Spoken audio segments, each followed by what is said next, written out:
Alright, so this is our agenda for the meeting today. First we're going to discuss my vision for my classroom, and then we'll talk about a common problem that I've been seeing in my classroom, and then I will talk about a strategy that I've used to try to correct that problem.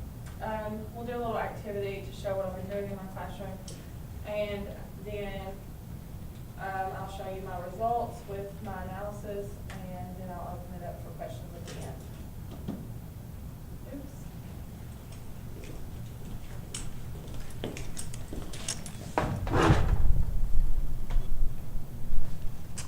All right, my table of contents, this is just telling you where everything is in my PowerPoint. I'll send you guys the PowerPoint when I'm finished, so it'll be easy for you to find all this stuff.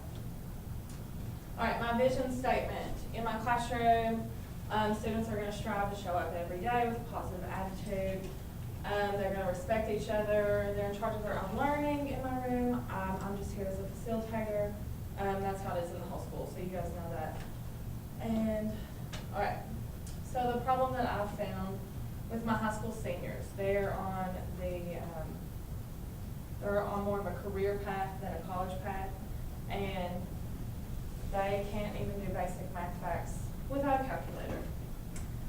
And I feel like in order for them to graduate, they need to know how to do these facts, or they're going to struggle pretty bad.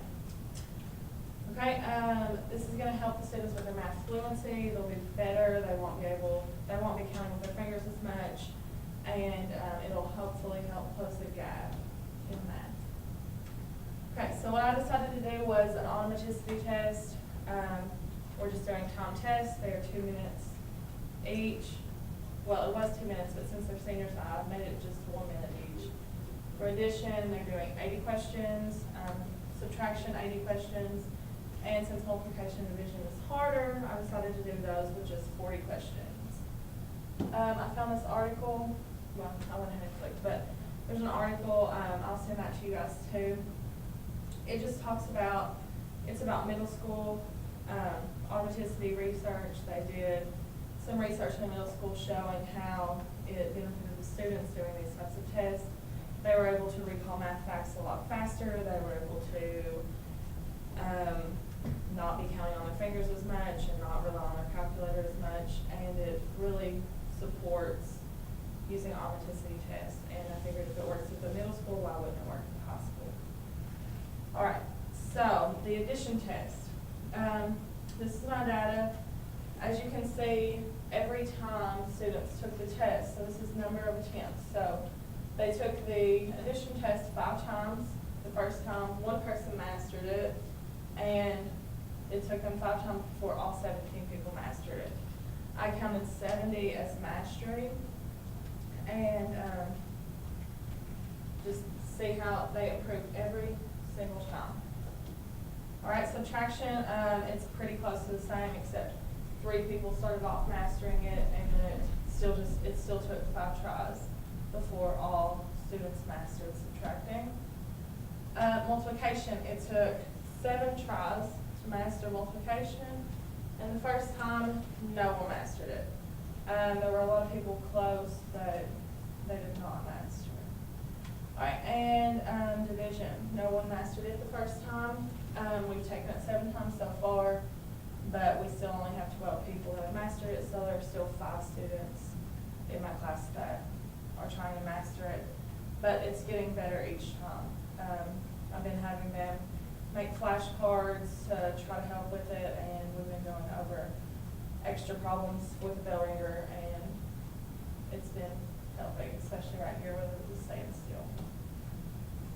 All right, so I found out that each time students took one of the automaticity tests, they did better. They got more comfortable with it. They could do it faster. They weren't using their fingers as much. I found out that they mastered addition and subtraction more quickly, which I already knew before, but now I have data that supports that. And also, not all students have mastered division, so division is the hardest so far. All right, my analysis. Less questions does not mean that it's going to be easier. So I put less questions on the multiplication test and the division test, but students had a harder time mastering that. Students are relying on their calculators way too much, so I didn't realize how bad it had gotten until I gave the first addition authenticity test, and the student in the back of the room was counting on his fingers, hitting the desk so hard with his fingers, counting. There were other students doing tally marks and stuff like that, but they are relying on their calculators way too much. The more students practice, the better that they become with their basic math skills.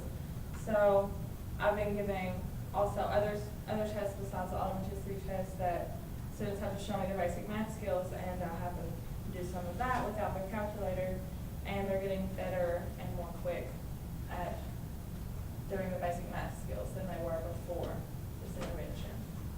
All right, my next steps, I plan to continue working with division until all the students have mastered it, and then after they've mastered all four, addition, subtraction, multiplication, division, I'm going to mix them all four together and give them one test and see who masters that. And then after they've mastered all four of those skills, then I'm going to go into some other basic skills. So negative numbers, exponents, order of operations, that kind of stuff. All right. Are there any questions?